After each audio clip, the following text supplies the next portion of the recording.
Salut à tous, allez aujourd'hui on est au Salon International de l'Ivoire, c'est la 50e année du salon, c'est parti, allons-y.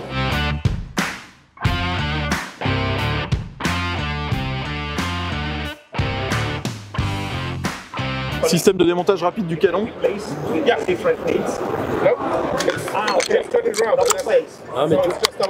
Pareil Pika, chargeur le Nico rouge directement. chargeur rotatif de Ruger. Ouais, donc on va dire fiabilité, on le connaît. Très connu. Très connu.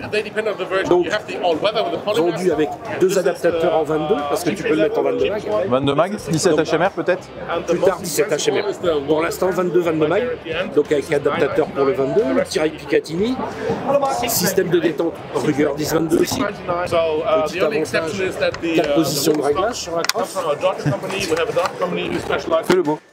L'antique que personne ne fait, une version bois luxe.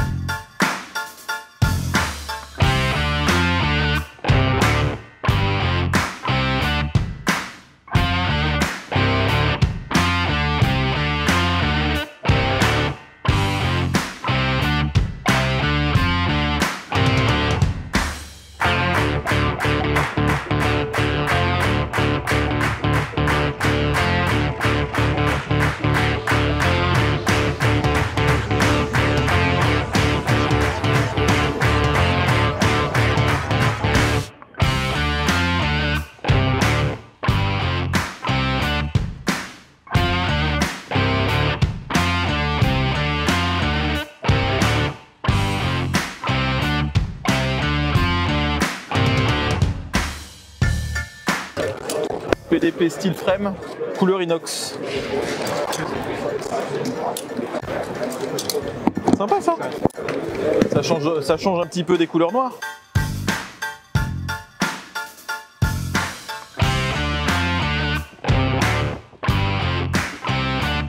On est chez Colt et je vous présente le petit Bright Cobra avec un canon de 2 pouces en 38 spécial. Voilà. C'est très agréable à manipuler. Colt nouvelle génération. Bon, les traces de doigts, hein, désolé, on n'y peut rien.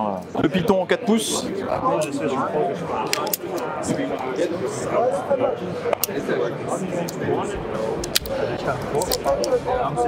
Voilà.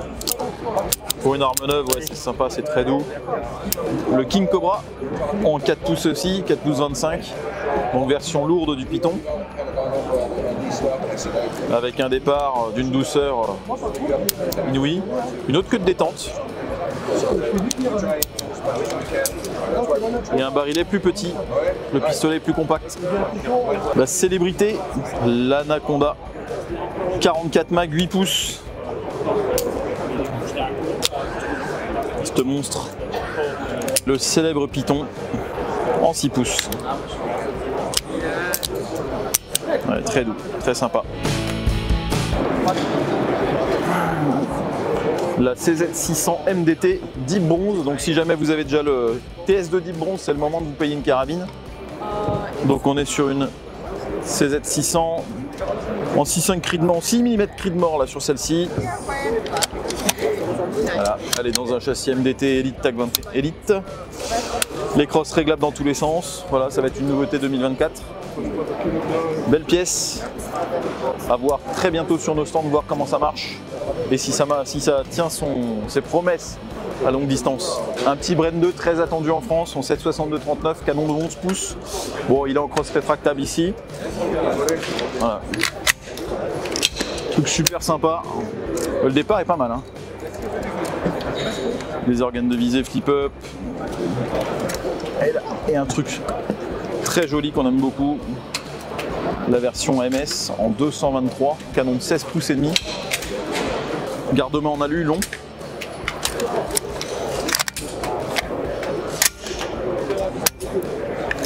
Très bon départ.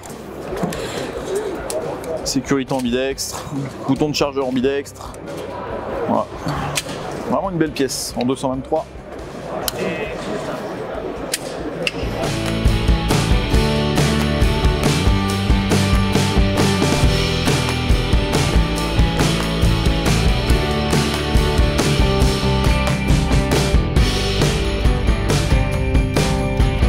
Deria. Ça va arriver en France. On a eu pas mal de petites questions déjà sur les réseaux sociaux. C'est la TM22 LA. LA20 pour être précis. Donc c'est une carabine à levier sous garde, mais à chargeur. Hop, le bouton. Voilà, donc on ne peut pas manipuler, donc j'enlève le chargeur.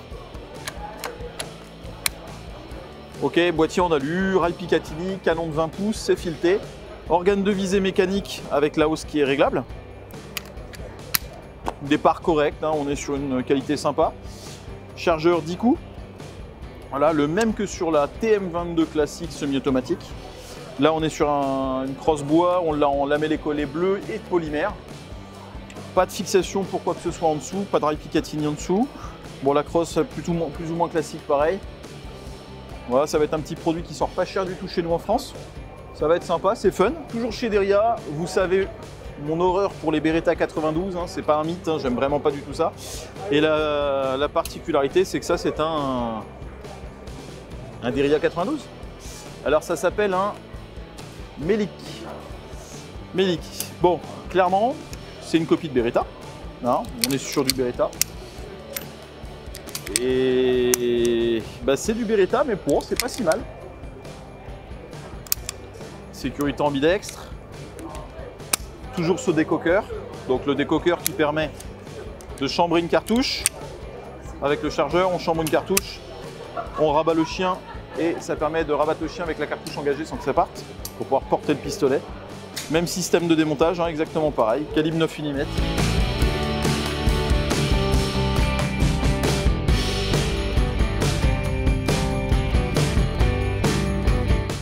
Ah, très bien vos vidéos sur YouTube. Merci, c'est le moment. Salut à tous, allez, on est chez Springfield, on vous présente le Prodigy, le 1911 DS, donc 1911 double colonne, 4 pouces 25 dans mes mains, optique crédit, carcasse polymère, poutre en acier évidemment, culasse acier. On est sur un pistolet avec une sécurité ambidextre, départ tout à fait classique, c'est pas fou en termes de départ, ça se prépare facilement, c'est du 1911. Voilà, pétard très sympa, version 5 pouces, un peu plus typé sport. Même carcasse, juste le frame qui est un peu plus long, culasse plus longue, canon de 5 pouces, canon boule barrel. Donc ça veut dire qu'il n'y a pas de bushing comme sur un vieux 1911. Ils sont optique crédit, comme on peut le voir là, il est équipé du X3, le point rouge de chez Springfield. Toutes les plaques sont dispo, les chargeurs sont dispo, chargeur de 20, 26 coups. Pas mal. Bientôt chez nous.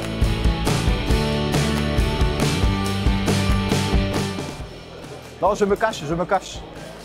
On va trouver l'échelon pour grimper à l'échelle. Non, c'est pas drôle. Le voilà. Donc là, l'IWA, c'est aussi ça. Des fois, il faut attendre pour pouvoir accéder aux armes, tellement il y a de monde. Les armes qui sont beaucoup trop demandées, bah, il faut attendre.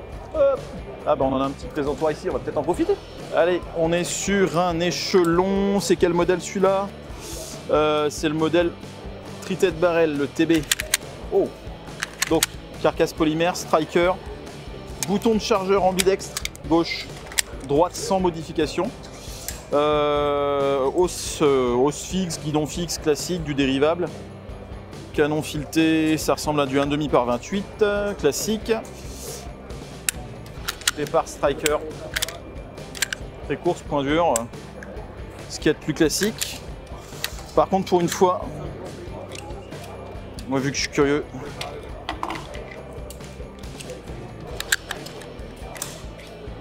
on va démonter. Alors ouais, ça ressemble un poil à du Glock, c'est une sécurité de percuteur, percuteur lancé, hein, classique. Système d'extracteur assez sympa. Petite curiosité. On les démontera un peu plus en profondeur quand on les aura à la boutique. Donc le départ, on n'est pas du tout sur du Glock, hein, ça n'a rien à voir. Mécaniquement, même si on est quand même sur une tringle avec un percuteur qui est débloqué par l'arrière, ouais. Sympa. Le grip est bien. Le grip est bien, la forme de la poignée est sympa. La partie ici, pour le pouce, gaucher, droitier, c'est totalement ambidextre. Ils ont vraiment fait une symétrie parfaite. on a du grip en dessous, on a du grip devant, le petit rail Picatinny pour le grippin, toujours pour ce grippin. Un jour vous comprendrez l'histoire du grippin. Voilà, démontage, remontage. Comme un Glock en demi-culasse, mais avec un système Springfield où il faut aller chercher le levier. Par contre, pour un striker, c'est sympa, ils ont mis des chargeurs en acier. Moi, je préfère les chargeurs en acier par rapport aux chargeurs plastiques.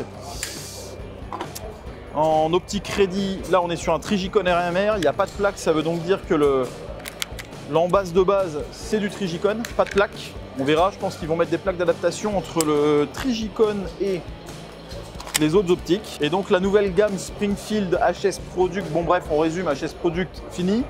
Maintenant, tout sort en Springfield. Donc, les fameux SF19, XDM, tous ces modèles-là, ça va se résumer maintenant plus qu'à du Springfield avec un XDM Elite, par exemple, en compact. Voilà, petit pétard assez sympa avec leur fameuse sécurité de poignée, comme sur un 1911, mais sur un pétard en striker carcasse polymère. Des parts très raides, enfin très raides. Pas vraiment l'expression, c'est comment dire. Pas génial.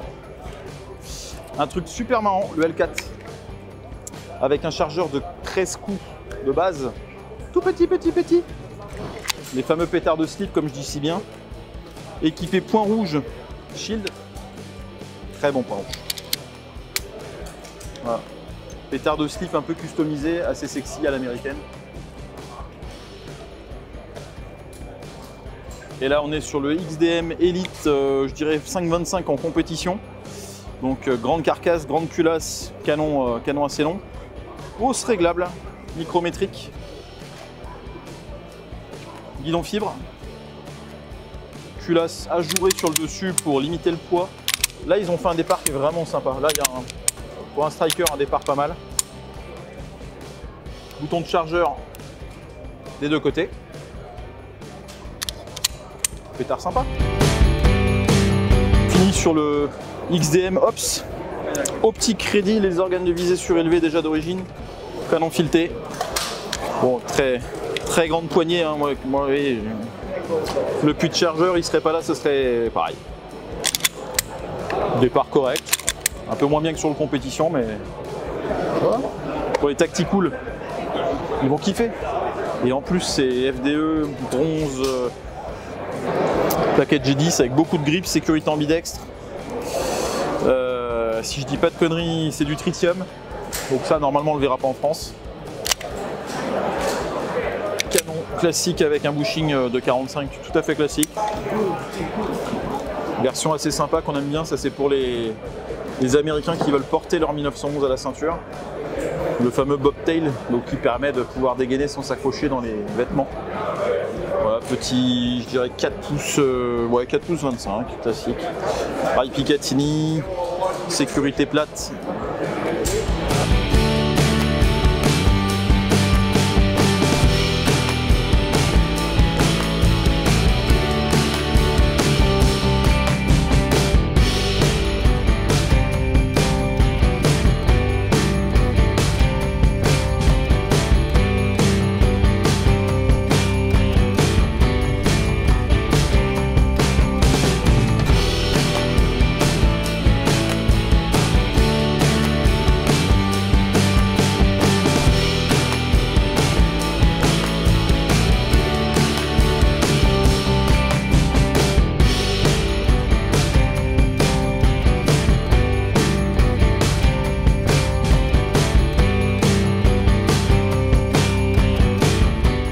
On vous présente le Canik TTI Combat, donc collaboration entre Taran Tactical et Canik.